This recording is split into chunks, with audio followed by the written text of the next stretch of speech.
Shalom, puji Tuhan.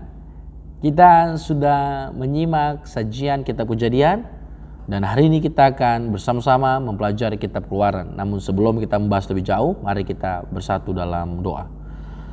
Bapa di sorga, kami juga mengucap syukur buat setiap kebaikan-Mu Tuhan. Kami percaya bahwa Tuhan yang memimpin kami, dan kami memasuki kitab Keluaran pada hari ini. Berkati kami semua yang mendengar maupun hamba-Mu Tuhan, berikan kami hikmat-Mu, supaya karena hikmat-Mu lah kami bisa memahami. Beri kami kerendahan hati, sehingga kami mampu dengan semangat mempelajari kebenaran-Mu. Dalam nama Yesus kami berdoa, haleluya, amin.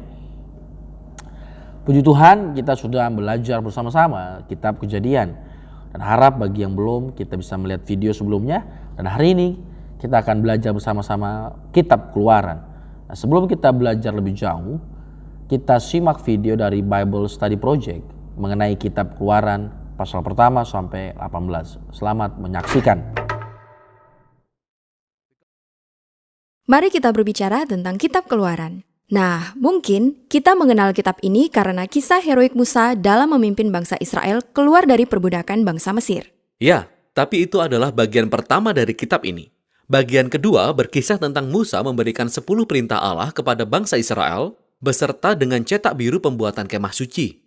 Lalu di tengah-tengah ada kisah yang menghubungkan kedua bagian ini, dan semuanya terjadi di kaki sebuah gunung yang sangat terkenal. Oke, mari kita mulai dari awal. Hal pertama yang harus diingat adalah kita melanjutkan kisah dari kitab Kejadian. Ya, di kitab Kejadian, Allah berjanji kepada Abraham bahwa melalui keluarganya, semua bangsa di dunia akan diberkati. Dan kitab Kejadian ditutup dengan kisah keluarga Abraham yang berakhir di Mesir. Kisah Keluaran dimulai setelah 400 tahun berlalu. Keluarga Abraham ini telah berkembang menjadi sekumpulan besar orang yang disebut Israel. Tapi kemudian timbul masalah yang sangat besar karena bangsa Israel diperbudak oleh Raja Mesir yang bernama Fir'aun. Raja ini adalah kabar buruk. Ya, dia sangat buruk. Dia mengabaikan kemanusiaan mereka. Dia memperbudak mereka dengan brutal. Dia bahkan memerintahkan agar semua anak laki-laki bangsa Israel dibunuh dengan cara dibuang ke Sungai Nil. Dia ingin membinasakan umat Israel. Sejauh ini, dia adalah karakter terburuk dalam Alkitab. Disinilah kita menjumpai seorang wanita Israel yang ingin menyelamatkan anaknya. Dia memang melemparkan anaknya ke sungai, tetapi dengan aman, di dalam sebuah keranjang buluh yang kecil. Lalu, putri Firaun menemukan bayi ini dan mengambilnya sebagai anak. Anak inilah yang kemudian tumbuh menjadi Musa, orang yang akan menyelamatkan bangsa Israel dari perbudakan. Jadi, Musa bertumbuh besar. Dan suatu hari, dia memiliki perjumpaan yang aneh dengan Allah, di mana Allah datang dalam semak yang terbakar. Namun, sebenarnya semak itu tidak benar-benar terbakar. Dan Allah berbicara dari dalam semak. Dan dia menetapkan Musa sebagai orang yang akan membebaskan bangsa Israel. Lalu, Musa pergi menghadap Firaun dan menyampaikan pesan bahwa Allah ingin umatnya dibebaskan. Dan Fir'aun menertawakan Musa. Siapa itu Allah Yahweh? Bahkan, Fir'aun sangat tersinggung dengan permintaan ini sehingga dia memutuskan untuk membuat bangsa Israel bekerja semakin keras. Musa yang patah semangat kembali menemui Allah dan berkata, "Dengar, rencana ini tidak akan berhasil." Tetapi Allah mengulangi janjinya untuk menyelamatkan mereka. Malahan, disinilah untuk pertama kalinya di dalam Alkitab kita mendengar kata penebusan. Secara harfiah itu berarti untuk membeli kemerdekaan seorang budak. Namun di sini, Allah memakai kata itu untuk menjelaskan apa yang akan dilakukannya bagi bangsa Israel yang dalam perbudakan. Dan Allah tahu bahwa Firaun akan menolak. Sehingga Allah mengirim 10 tulah yang berbeda-beda secara bergantian. Seperti mengubah air menjadi darah, mengirim berbagai macam hama dan penyakit. Tulah ini sangat dahsyat. Ya, sangat dahsyat. Tapi yang perlu kita pahami adalah bahwa kisah ini menyajikan tindakan-tindakan keadilan Allah melawan salah satu penindas terburuk di dalam kisah Alkitab. Dan semua tindakan itu ditujukan untuk menyelamatkan orang-orang yang diperbudak dan untuk mengalahkan dewa-dewa Mesir. Semua ini mencapai puncaknya pada tulah ke-10, di mana Allah akan membunuh anak sulung di seluruh Mesir, di setiap rumah. Itu sangat mengerikan. Benar, tapi itu juga reaksi Allah karena Fir'aun telah membunuh anak-anak bangsa Israel. Nah, di kisah selanjutnya, tiba-tiba kita menemukan 2 pasal panjang yang berisi petunjuk-petunjuk terperinci untuk mengadakan pesta jamuan makan malam dan resep untuk memasak anak domba. Ya, tapi anak domba ini sangat penting. Allah memerintahkan bangsa Israel untuk memilih dan menyiapkannya untuk dimakan. Dan mereka harus mengambil darahnya dan menyapukannya pada ambang pintu rumah mereka. Setiap orang yang ada dalam rumah itu akan terhindar dari tulah terakhir ini. Makanan ini yang disebut Paskah memperingati momen kunci dalam kisah di mana Allah membawa keadilannya atas kejahatan manusia, tetapi juga menunjukkan belas kasihan dengan menyediakan pengganti ini. Tulah terakhir ini membuat Fir'aun marah, dan dia meminta Israel keluar dari Mesir, dan ini sangat bagus. Namun, tiba-tiba ketika bangsa Israel beranjak pergi, Fir'aun berubah pikiran, hatinya berubah. Namun kita juga diberitahu bahwa Allah mengeraskan hati Fir'aun. Mengapa Allah melakukan itu? Yang perlu kita ingat adalah, telah berulang kali Fir'aun memilih untuk mengeraskan hatinya. Jadi di titik ini, Fir'aun bukan hanya jahat, dia telah menjadi monster yang sangat jahat. Bahkan para penasihatnya sendiri berpikir bahwa dia sudah bertindak melewati batas. Lalu, bagaimana Allah harus menyikapi tindakan keji yang sangat ekstrim itu? Yang kita lihat dari kisah ini adalah, bahwa Allah menggunakan kekuasaannya untuk memancing kejahatan Fir'aun kepada kehancurannya sendiri. Fir'aun dan pasukannya dihancurkan di Laut Merah ketika Israel menyeberang menuju kebebasan. Dan selanjutnya, kita menemukan lagu pujian pertama dalam Alkitab di mana bangsa Israel memuji Allah karena telah membebaskan mereka. Dalam kisah inilah kata keselamatan digunakan untuk pertama kalinya yang artinya diselamatkan dari bahaya. Sekarang, setelah mereka diselamatkan, kita mulai berpikir bahwa segalanya akan berjalan baik. Tetapi kisah ini berubah sangat cepat. Bangsa Israel mulai mengembara di padang gurun. Mereka lelah, lapar, dan tersesat. Dan kita mulai bertanya-tanya, apa yang sedang Allah lakukan? Untuk apa mereka diselamatkan? Kita akan menemukan jawaban atas pertanyaan itu pada kisah selanjutnya yang menjadi penghubung dari dua bagian dalam kitab ini.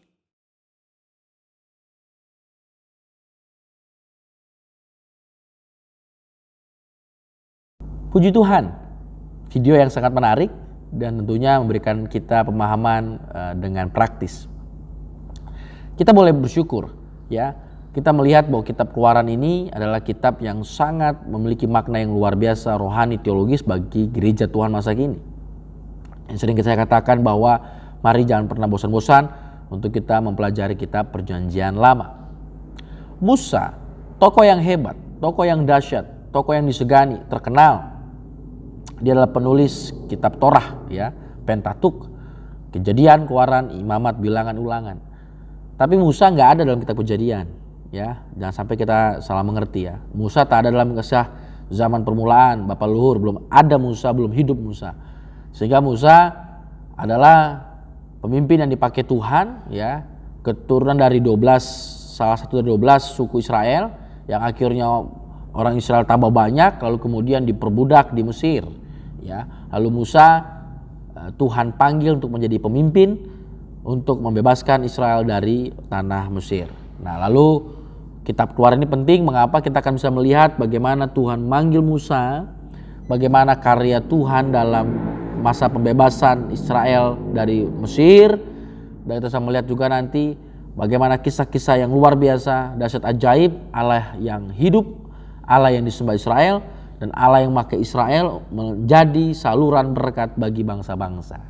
Nah, oleh karena itu kita boleh melihat bahwa di pasal 12 ada kisah tentang Paskah, ya, Pesak, ya, yang dinyatakan dalam kisah tulah ke-10, di mana anak sulung mati dan orang Israel akhirnya keluar dari Mesir. Di ayat yang ke-23 di pasal 12 dikatakan begini, dan Tuhan akan menjalani Mesir untuk menulahinya apabila ia melihat darah pada ambang atas dan pada kedua tiang pintu, maka Tuhan akan melewati pintu itu. Itulah makna Paskah.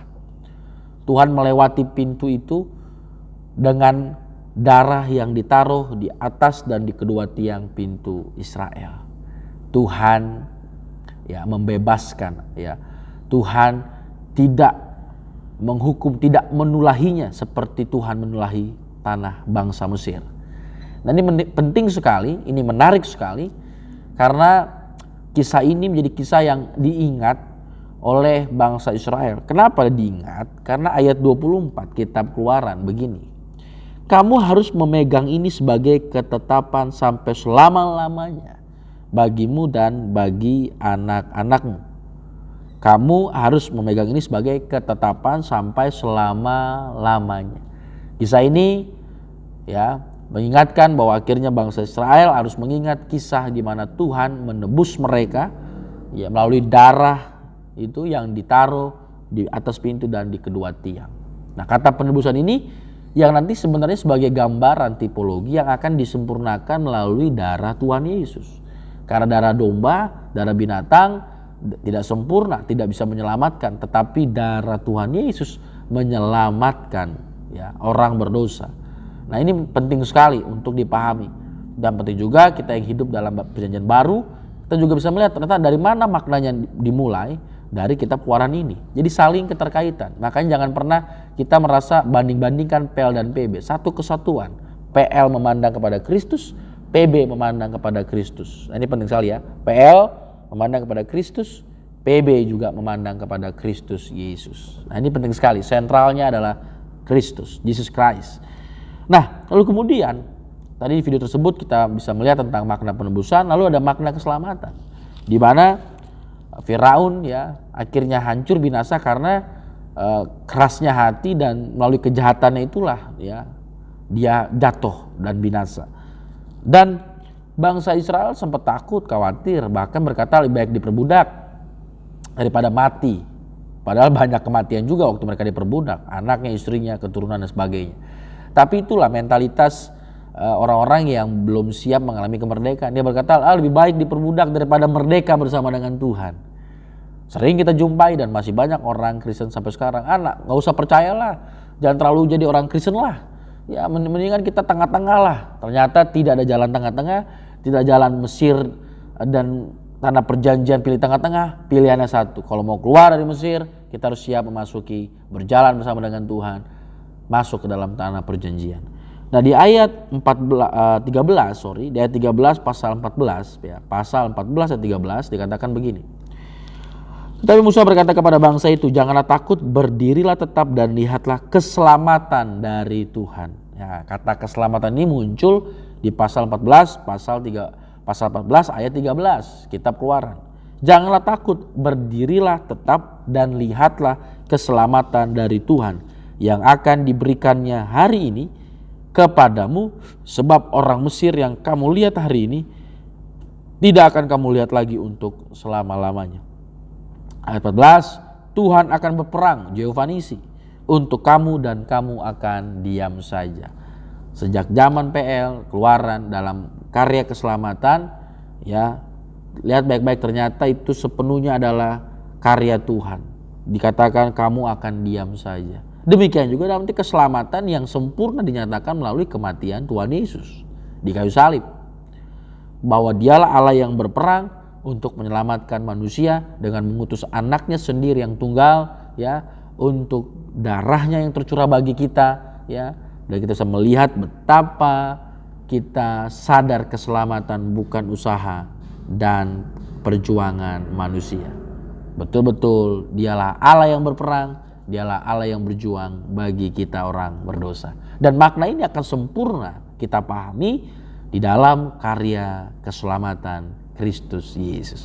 Nah, ini penting sekali. Nah, ini dua tema yang sangat-sangat memberkati, terpesona, terkagum betapa Tuhan kita luar biasa untuk kita sama-sama memahami makna penebusan dan keselamatan. Sehingga kita gereja Tuhan harus belajar, kita harus senang untuk menikmati setiap kitab perjanjian lama. Ya, terutama kita hari ini adalah membahas kitab Keluaran. Nah, kita mendengar, ya, kita melihat, kita mengetahui Musa adalah tokoh pemimpin yang disegani. Anda dan saya tahu Musa sangat dihormati, bahkan dikatakan Musa orang yang paling lembut hatinya di muka bumi ini. Ya, tapi siapa sangka ternyata awal mula panggilan Tuhan kepada Musa diwarnai betapa Musa adalah orang yang keras hatinya, orang yang menolak panggilan Tuhan berkali-kali, lebih dari sekali. Kita akan lihat di pasal 3. Di pasal 3 kitab Keluaran kita akan melihat bagaimana ketika Musa diutus Tuhan. Pasal 3 ayat yang ke-11 dikatakan begini. Tetapi Musa berkata kepadalah, siapakah aku ini? Maka aku yang akan menghadap Firaun dan membawa orang Israel keluar dari Mesir. Dia berkata, siapakah aku ini? Ada krisis identitas. Penolakan pertama Musa. Musa jelas sekali berjumpa dengan Tuhan. Dikatakan ayat 6, akulah Allah ayahmu, Allah Abraham, Allah Ishak, Allah Yakub. Namun ternyata Musa yang berjumpa dengan Allah yang hidup itu, dia mengalami namanya krisis identitas. Lalu ayat 12 Tuhan jawab, Tuhan pulihkan krisis identitas itu. Lalu firman-Nya, bukankah aku akan menyertai engkau? Inilah tanda bagimu bahwa aku yang mengutus engkau. Wah. Lalu ayat 13 dikatakan, tapi apabila aku mendapatkan orang Israel dan berkata kepada mereka, Allah nenek moyangmu telah mengutus aku kepadamu, dan mereka bertanya kepadaku, bagaimana tentang namanya? Apakah yang harus kujawab? Krisis teologis, dia nanti takut orang gak percaya. Dia kebingungan tentang menjelaskan siapa Tuhan. Makanya ayat 14 dikatakan firman Allah kepada Musa, aku adalah aku. Lagi firman-Nya beginilah kau katakan kepada orang Israel itu, akulah aku telah mengutus kepadamu. Wah, luar biasa. Tuhan memperkenalkan namanya. Ya, Tuhan menyatakan namanya yang kudus kepada Musa. Sehingga krisis teologis ini dijawab bukan dengan hal yang biasa. Orang belajar Tuhan melalui mungkin bacaan ya, teologi, pengajar teologi, Tuhan menampakkan diri kepada Musa. Musa berjumpa langsung dengan Tuhan. Krisis teologis ini pun dijawab oleh Tuhan. Tuhan menyatakan namanya langsung kepada Musa. Perjumpaan yang penuh dengan suasana spiritualitas yang luar biasa, mendebarkan setiap kita yang membacanya.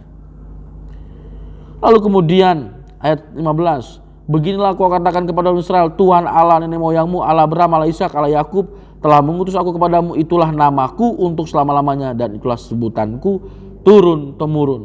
Bayangkan, menarik sekali. Lalu kemudian ayat 1 pasal 4. Tadi pertama adalah siapakah aku ini? Yang kedua, apa yang harus kukatakan tentang namamu?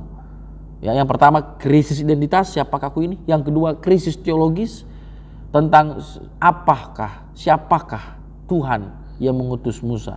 Lalu kemudian ayat yang 1 pasal 4, ya, ayat pertama pasal 4. Lalu sahut Musa, bagaimana jika mereka tidak percaya kepadaku? Bagaimana jika mereka tidak mendengarkan perkataanku?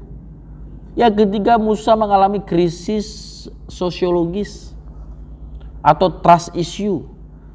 Ya, orang yang Musa takutkan nanti gak percaya sama dirinya. Makanya dikatakan ayat yang kedua, Tuhan berfirman kepadanya, apa yang ada di tanganmu? Tuhan memakai apa yang ada di tangan seorang pemimpin itu? Tongkat biasa, hanya untuk mungkin ya bawa domba begitu kan.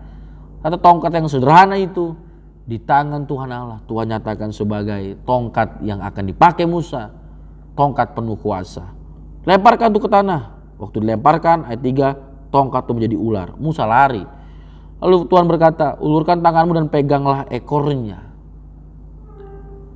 Musa mengulurkan tangannya, tangkapnya ular itu lalu menjadi tongkat di tangannya. Lalu dikatakan lagi ayat 6. Lalu firman Tuhan berkata kepadanya, masukkan tanganmu dalam bajumu. Musa kena kusta, putih bersalju. Lalu kata Tuhan ayat ke-7, masukkan lagi. Lalu pasti tariknya pulih kembali. Ayat yang ke-8. Jika mereka tak percaya kepadamu, tidak mengindahkan tanda mujizat yang pertama, maka mereka akan percaya kepada tanda mujizat yang kedua. Tuhan kasih 2 tanda langsung, tongkat dan tangannya, sebagai bukti, sebagai jaminan supaya orang Israel percaya kepadanya. Tuhan tidak sekedar berbicara, Dia sertai Musa dengan kuasanya. Menarik sekali, krisis sosiologis kepercayaan Tuhan jawab dengan wibawa rohani yang Tuhan berikan kepada Musa. Bayangkan, krisis teologis, ya, krisis identitas, ya, krisis sosiologis. Tapi siapa sangka ternyata Musa masih reject, masih menolak. Ayat yang ke-10, lalu kata Musa kepada Tuhan, Tuhan, aku ini gak pandai bicara. Tapi Tuhan jawab ayat 11, hei, siapa yang buat lidah manusia? Siapa yang buat orang bisu dan tuli? Bukankah aku, yakni Tuhan? Tuhan bilang, aku yang buat mulut lidah. Kenapa kamu bilang berat lidah, berat mulut? Ya, ayat 10 dikatakan, aku ini berat mulut dan berat lidah. Masih banyak orang Kristen sekarang dibilang berat mulut, berat lidah, gak bisa ngomong. Tuhan bilang, aku yang buat lidah kok.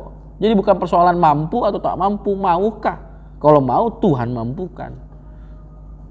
Yang keempat, Musa dengan alasan krisis kompetensi, merasa gak bisa. Orang Tuhan bilang, siapa yang ciptain mulut lidah? Bahkan siapa yang ciptain kamu? Lah kalau aku yang ciptain kamu, aku yang pakai kamu, aku yang panggil kamu, kamu jangan takut. Tuhan yang akan sertai. Tapi siapa sangka Musa beralasan keempat kalinya kepada Tuhan. Bayangkan, 4 kali dia beralasan menolak di hadapan Tuhan secara langsung. Lalu di ayat yang ke-13, penolakan Musa yang terakhir, yang kelima. Tuhan, utuslah kiranya siapa saja yang patut kau utus. Krisis jati diri. Ternyata sebenarnya Musa bukan meragukan Tuhan karena dirinya belum dipulihkan. Dia ragu, dia dirinya rapuh, dirinya merasa gagal. Kenapa? Musa buronan. Musa mantan, Musa alumni di Mesir. Dia pangeran di Mesir. Sampai akhirnya dia mengalami konflik. Sampai akhirnya dia sadar siapa bangsanya. Dan sampai akhirnya dia membunuh. Dan akhirnya dia kabur, lari, buronan, mantan pembunuh. Ternyata Musa masih mengalami kenangan pahit waktu dia mengalami lembah kelam dalam hidupnya. Musa merasa gak bisa, gak layak. Gak mungkin lah Tuhan, aku mantan pembunuh, buronan.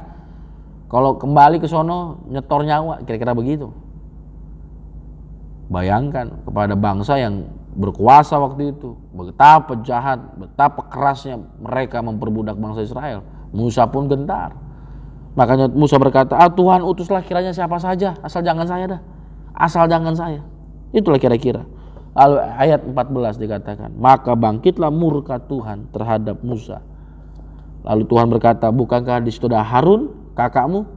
Aku tahu ia pandai bicara, ia telah berangkat menjumpai engkau. Wah, di tengah-tengah Tuhan berkomunikasi dengan Musa, Tuhan sudah suruh Harun berjalan. Tuhan kirim Harun untuk menjadi partner Musa. Tapi hari ini yang bisa kita pelajari adalah seorang pemimpin yang hebat juga melewati fase dia tidak percaya, dia ragu, dia gentar, dia melewati berbagai krisis yang krisis itu jadikan alasan untuk menolak panggilan Tuhan. Krisis identitas, siapakah aku ini? Krisis teologis, apa yang harus kita tentang namamu? Krisis sosiologis, bagaimana mereka bisa percaya? Bagaimana mereka kalau nggak percaya? Krisis kompetensi, aku nggak pandai bicara. Sampai akhirnya krisis jati diri. Udahlah Tuhan, kiranya yang lain aja, siapa saja, asal jangan aku. Dia gak yakin dengan dirinya. Kelima hal ini, Tuhan tetap mengasihi Musa. Tuhan memanggil, membentuk Musa. Sehingga bisa kita pelajari adalah bahwa pemimpin rohani bukanlah manusia super. Pemimpin rohani adalah manusia biasa, seperti Musa, penuh banyak kekurangan. Dan kalau Musa yang mantan pembunuh, buronan itu, bahkan waktu Tuhan panggil ada 5 alasan Musa menolak. Tapi ternyata Tuhan bisa pakai Musa dengan dahsyat luar biasa. Mengingatkan kita, Tuhan yang sama bisa memakai siapa saja, Anda dan saya, yang mungkin memiliki hal-hal yang berat, lembah kelam yang mungkin seperti alami Musa. Merasa gak layak, merasa gak bisa, ingatlah Musa. Tuhan memakai Musa. Tuhan bisa memakai orang yang sudah dianggap manusia tidak bisa, tidak layak. Di mata Tuhan, Tuhan bisa pakai dengan dahsyat dan ajaib. Artinya mari kita mau membuka hati, kita mau kalau Tuhan panggil, aku mau jawab, ya Tuhan, biarlah kehendak-Mu yang jadi. Kita boleh belajar bahwa panggilan Tuhan kepada Musa adalah panggilan juga kepada kita semua gereja Tuhan masa kini untuk dipakai seperti Musa, menjadi alat kesaksian bagi banyak orang. Tuhan Yesus memberkati. Mari kita berdoa.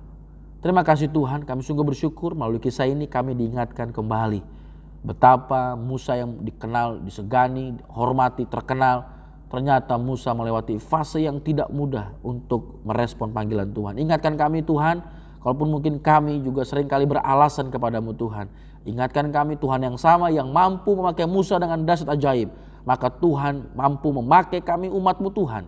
Dengan segala keterbatasan kami disanggupkan untuk dipakai Tuhan menjadi alat kemuliaan-Mu Tuhan. Tolong kami ya Tuhan. Siapapun kami yang mendengar firman Tuhan hari ini, kami boleh belajar bagaimana makna rohani Tuhan memakai Musa. Dan juga Tuhan ingin memakai kami Tuhan, gereja masa kini, menjadi saluran berkat Tuhan. Dalam nama Yesus kami berdoa. Haleluya. Amin.